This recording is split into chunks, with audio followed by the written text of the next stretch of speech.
And then he's standing on the chair and just like stomping. And now the crowd is growing wild. And he's like, Oleku, tell me something when if it do. Right? Everybody's vibing except for me. Right? Like I was enjoying the music, but I just had a problem because his crotch was too close in proximity to my visuals. So now, every time he stomps, all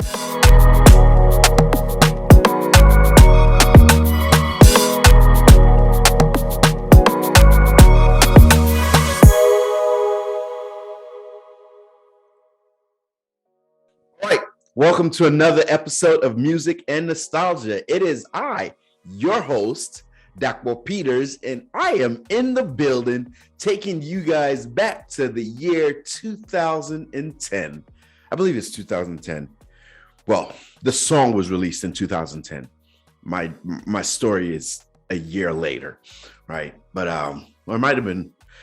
Anyway, my story's in 2011, but the song was released in 2010. And I want to take you guys way back. Well, not way back, because I already told you the year. But I'm going to take you guys to Nigeria, and we're going to talk some Afrobeats. I was really excited about this song, because the moment I heard it, it took me right back to the moment. And I think it's super cool. So this is how it goes. So the song, by the way, one of the cool things about the song and why I got hype about it was because the artist and the crew that he was a part of were all, well, not all of them, but really their base was in Jos, which if you've seen my first episode, you know that's where I went to school for a few years before I moved to the States. Well, it was really cool to know that they were from that area. And, you know, at this point, I'm still trying to reconnect to my Nigerian roots, right? Like trying to make sure I've been doing it for years, but it takes quite a bit to really build and connect on several levels. Well, here's how the journey goes, because the song that I'm going to talk to you about is Oleku by Ice Prince. So he was a part of a crew, Chocolate City Boys. These guys were pretty dope. Like they had some fantastic music. The MI was Mr. Incredible was the main man. He's a guy from that crew. And then you had Brymo, you had Ice Prince, and oh gosh, I'm drawing a blank on a couple of names. But anyway, you get the gist, right? So they were a pretty dope crew. Like lyrically, they were fire, energy, vibe. They were it. Like they were one of those crews that was bound to take Nigeria by a storm and even expand outside of the continent. They were that fly. So how this story comes about is, I guess I have to give you a little background as to what I said, and I might have mentioned this in another episode, but I moved to the States and I kind of got disconnected from my Nigerian circle, connections, people. So I wasn't really exposed to much of what was going on or what was coming from back home. But then in the year 2000, I believe it was 2001, I started participating in an event that my cousins and a bunch of family and friends from Nigeria were all participating in, those that had moved to the US. And so when I found out about it, I was super amped to go. And it was an event that was held on the 4th of July every year. And it was called, the organization was the Nigerian Reunion Corporation. So every year we'd be like, we're going to reunion. Like folks were planning a year in advance, like, please tell us where the location is, because we're going to be there. And what it would do is it would take different cities all over the US and move the event there, have the event, and boom. And so I went in 2001 was my first year. And every year after that, missed a couple of years here and there, but every year after that, I was there. I became a part of the crew. I became a part of the team that put it together. I started, just by helping at different activities. And those of you that know me in events, you know that whenever I come to an event, I have to plug myself into the happenings, because in my spirit, I feel like I have to get involved, get my hands dirty to make sure that things are flowing well. So that was just always a part of me. So I went to the event, and it was also cool because, my family's here. I'm building new friendships, and everybody's working together trying to make sure that the event's flowing. Well, I started in 2001, and boom, every year it just continued to build up. So by the time this story that I'm going to tell you, which is in 2011, so 11 years later, 10 years later, I was just amped about activity. This is actually the year prior to this. I had just met the woman that I am married to now, Teju, right? So it was just like a vibe, man. It was such a great space to connect with the culture, to get to know folks, and get to build relationships with people in the Nigerian community who are familiar with the Nigerian community, right? Like, it's one thing to be Nigerian, born by Nigerian parents, raised here in the States or wherever else it is in the world that you are, right? You get a lot of the experience, but you don't have you don't know what it's like to touch the soil on a daily basis type of experience. And so it was really great to hear have those interactions, because I could literally hear people talking about things. I'm like, oh man, I remember growing up in Nigeria experiencing that. Like, there's that original touch versus learning from the movies or from stories of other people. So I loved being at the event. So it was really important. It was one of those things that was non-negotiable for me every year. Even if I wasn't able to make it, I made sure I was participating to the point of attendance. It was just that important of an organization to me. Well, the year 2011, and also I met my wife. So boom, like, come on. Like, win of all wins. So 2011, this being now a year later that I met my now wife, we were going to the event, and this event was going to be in Baltimore, some area of Baltimore, and it's Hunt something. If you guys know Hunt Valley, maybe Hunt Valley, that sounds familiar. I'm thinking so many Hunt places, but anyway, Hunt Valley, I believe, is the city that we were in. And so we had weekend of activities. So one day, we have a picnic and we have festivities and all this stuff. And, some stuff, like, we started to open up and have stuff for kids, because now folks that started back in 97, when the organization, I think, first started while they were in college, now have kids. And so, so there's a family affair. So we do all of these activities, but one of the things that we do, one of the nights of activities that we do, is we would have a banquet / award ceremony where we would recognize Nigerians all over the country that were doing things in humanitarian or in the engineering field, the business world, whatever the case may be, where we recognize there were people that were doing things that were worthy of the positive recognition. Because, in the world, there's always negativity that's spewed out about people, and Nigerians, we have our fair share of that type of recognition. So it was good for us to just recognize each other for doing some of the important things. In some cities, we were given plaques for the efforts of building community and things like that. So that was one of the big things. But with the award ceremony we would have a performer, we'd have an artist, a speaker. So this year, Ice Prince was one of our special guests. And I hope I'm not mixing up the years, right? Because I went just about every year. So, like, events, how events can just kind of slur up in your mind. That might be the case, but I know the accuracy of the experience. I just don't remember the exact year. But by breaking down my list of events, I believe it was 2011.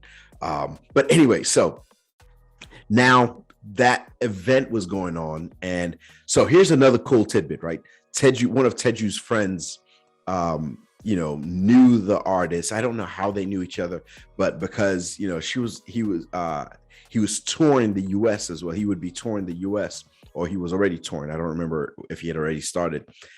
He talked to her and he was like, yo, why don't you be my road manager? Because, everywhere I'm going, make sure everything's flowing. So now her friend was already in close proximity with this guy. I'm working the events. I'm also in close proximity. So it wasn't one of those things where I had to sneak her over to come see him, or I had to sneak over to come whenever they're away. I was totally busy like throughout the whole event, but it was great that I had that proximity, that if I wanted to come hang out and see what was up, I had the option. Well, so, everything's going on. The award ceremony is great. We're recognizing people, giving awards, speakers are talking about things that they'd like to see, all of that stuff is going on in the evening. And then, at some point, like, we all start to now hear, like they're playing that. Oh, we had comedians too, right? So there were comedians that came out there, and some of these guys, just cracking jokes that you were falling out for. I'm telling you, like, I was out at several points, like just rolling on the floor. Now, set up, right? Because we had some dignitaries, because we even had some politicians from Nigeria that came in, and they were also recognized as well because of the work in the diaspora that they do to draw Nigerians in diaspora back home to be able to participate in projects and even find work and stuff like that. So there were people that were intentional about that. So we were recognizing some of these people, and it was a great space to really just usher in that connection and build the bridge between home and wherever we were around the world. Because here's another thing that was really cool about NRC, as we called it, Nigerian Reunion Corporation, is that we had grown relatively big, and to the point that we had people coming in from England, we had people coming in from Canada, we had people coming in from South America to come to the event because it was just that exciting. And it was now the organization's no longer actively around, and partly because there were so many organizations that now got created from this, because Nigeria is a country of many different cultures and many smaller tribes. So everybody now said, let's get specific to our tribe, and they were building things which made sense for them, because they want to make sure, again, it's about building community, right? Connecting to those that are closest to you, so that you guys share those experiences that you miss and others may not be able to understand. So you share it now in that tight-knit community. So it built some real connections across the country for people. Like, folks now were able to say, oh, I'm with my people, and it wasn't a foreign idea, it wasn't a struggle. So anyway, now you're seeing all of these people connecting and growing and building love and relationships. People are meeting each other, getting married, so all of that was happening for a lot of folks, and it was just powerful to see. Well, this year, so we've had some like powerhouse actors and comedians and all of that. So the show is now going on. Folks have been eating and drinking and having a good time, so everybody's feeling good. And then Ice Prince comes out to perform. Now I remember I had never seen, I guess I just hadn't gotten out. I'm not really a shoe guy either, right? But I'd never seen kicks that had like wings, except for like when we're talking about, what's the Greek story, the one that had wings on his shoes and he would be able to fly, right? He had shoes, and they were kind of like Air Force One looking shoes, but they had these wings, and they were like, they were a statement. Like, you weren't gonna miss them. Like, those wings were just there. Like, they were immovable. They were, they might sway a little bit, but them jokers was firm. Like, it wasn't going anywhere. And I was like, yo, what's this cat got on his feet? And now I think there was like gold trim, if I'm remembering correct. Anyway, those shoes were so bad, dog. Like, I was like, I don't even dig shoes. I'm not like, I just wear what I see and like. But I would get those, like, because they were legit. And I was legit like, please tell me where I can find those. As long as they're not over $200, I might do it, So when I saw them joints, I was like, oh man, like I remember I was so stuck on the shoes. Now, think of it, I'm sitting, just to give you a little more visual, the stage is right there, and I'm in the second row, because we had some dignitaries that were on the first row. And I was me being a part of the team. I was sitting wherever I felt like, and I wanted to sit with Teju and her friend and the artists because, we were close. I wanted to be close, and that way I could double dip, hang out, and still go back and do stuff if they needed me.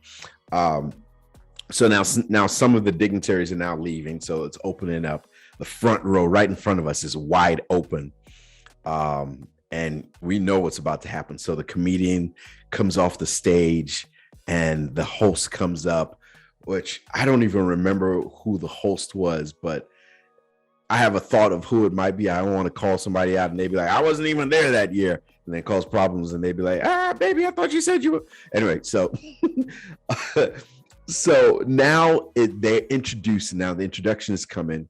I believe they introduced somebody to open an opening artist to sing or something like it. It was either that or I'm mixing some parts of it up, right? But the reason I'm trying to give some of these details is I want you to see kind of how the flow. So at this point, Ice Prince had kind of left to go prepare, like get mic'd up, sound, get ready, and so that he can just boom go. So I'm sitting here like, all right, so what's about to happen? Like, I already know a lot of his songs, but I'm like, so what's going to happen? Like, how is this going to hit?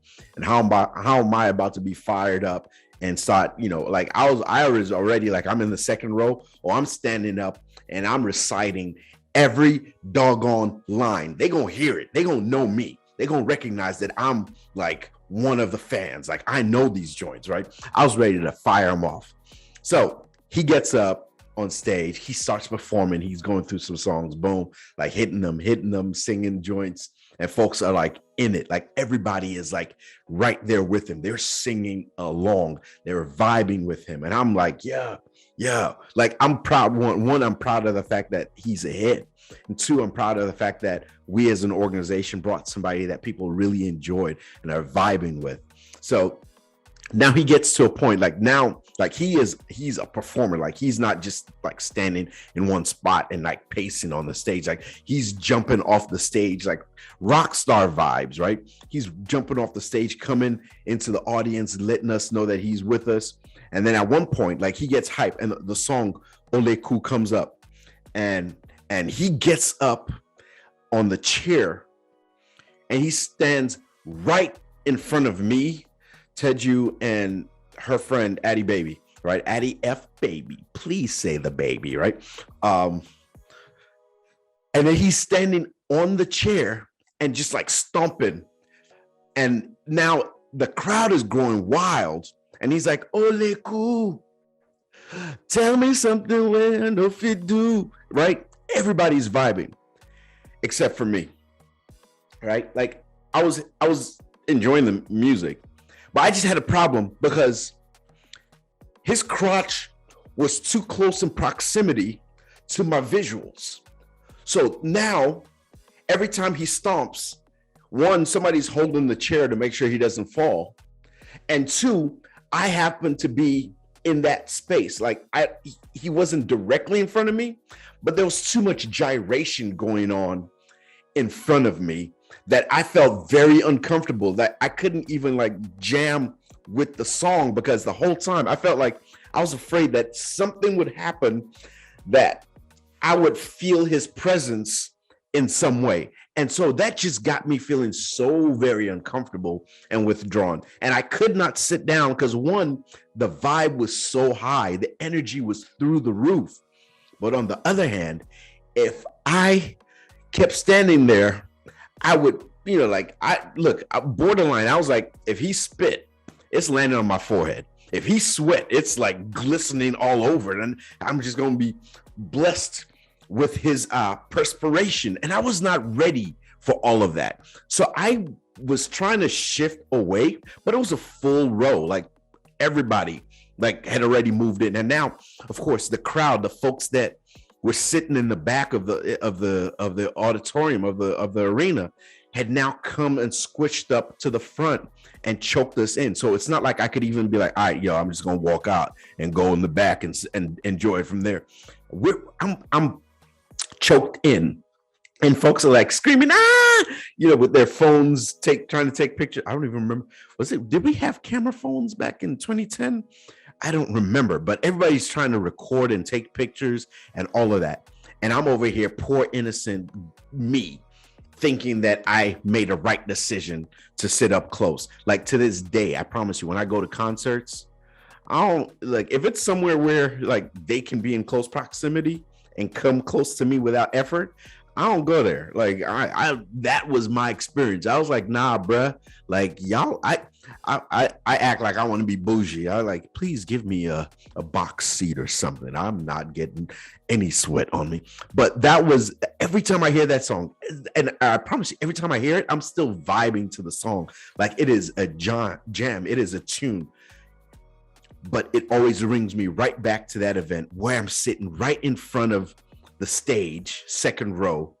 And for some unknown reason, he chose to come stand up in the chair in front of me and gyrate and pump his fists and spit a little bit and sweat all over my personal space. And even though I know now on a serious tip, like I really enjoyed it, I was uncomfortable because I'm like, bruh, like, sir, I mean, I'm here, please move.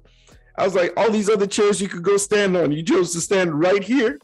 But it was dope. Like it was a great experience. It was a fun show. Enjoyed it.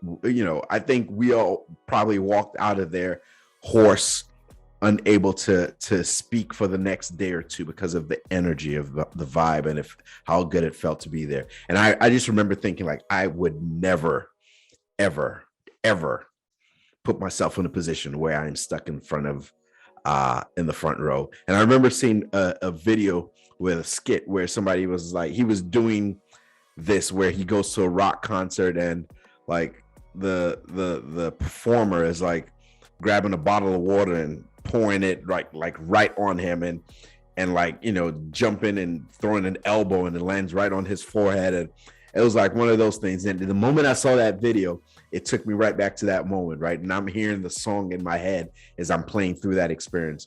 Now, again, part of the reason why I remember the shoe so well is because as much as he was stomping on the chair and we're trying to hold it so he doesn't fall over, what I saw from the angle where he was sitting, I saw even better right in front of me because he was stomping so hard and I'm over here trying not to look directly at him because no matter what I do is not going to feel right. So I just had to look at his feet because if I looked up, and it just didn't feel right looking all the way up like that either. So I couldn't look up at his face and I definitely couldn't look at the midsection because all that gyrating just didn't feel for me godly at that moment.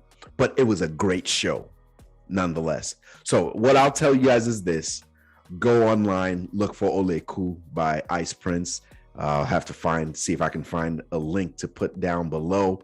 You find it, listen to the song. Even if you don't understand Afrobeats, it'll be a great tune to listen to. What was dope about that era too is that was another wave of the awakening of Afrobeats. Like Afrobeats is definitely on another level right now. But 2010, that era was when we had another wave that had come in where now we're seeing Afrobeats all over the place. I think this was around the time that the play Fela had been circulating and going around the US. So now people are hearing Fela's music and then also getting an opportunity to experience Afrobeats. And that was so dope because that era gave us really another a trajectory into where we are now. Because if that era didn't happen, we probably wouldn't be where we are now in the era of Afrobeats being all over the world, being a part of the culture everywhere we go. Like you can literally see people jamming and vibing to it. And Oleku happened to be one of those that was just top notch for me. So I can't wait for you guys to get a little bit of that song, learn a little bit of it, and then see how it can positively affect you on your journey. Anyway, that's why we love music and nostalgia, right? Because we hear songs that'll take us to some amazingly beautiful places. Remember, no matter where the end point is for that trip, that memory, always remember that the joy is in the journey. Thanks for being back on with us. We'll see you on the next episode. Peace.